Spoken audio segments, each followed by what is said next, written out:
শাকিব খানকে একটা উচিত শিক্ষা দেওয়ার জন্যই অপু বিশ্বাস দ্বিতীয় বিয়েটা করেছে। এক ইন্টারভিউতে অপু বিশ্বাস জানায়, এবার শাকিব বুঝবে ভালোবাসার মানুষকে অন্য কারোর সাথে দেখতে কেমন লাগে। আমাকে শাকিব যে কষ্ট দিয়েছে আমি তার হিসাব নিবই।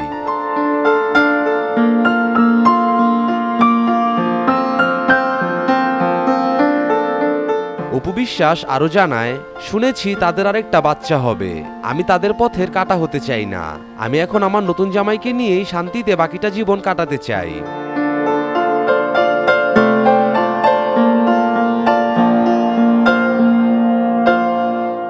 দেশের মাটিতে সিঙ্গাপুরের বাদশাকে বিয়ে করে সবাইকে তাক লাগিয়ে দিল এই নায়িকা। কিছুদিন ধরেই আমরা দেখছিলাম শাকিব অপুর সংসারে ঝগড়া লেগেই থাকে। তাদের ঝগড়ার মূল কারণই ছিল নায়িকা শবনম বুবলী। শাকিব খান দ্বিতীয় বিয়ে করার পর থেকেই অপু বিশ্বাসের মনে যে সুখ শান্তি ছিল তা সব হারিয়ে গেছে।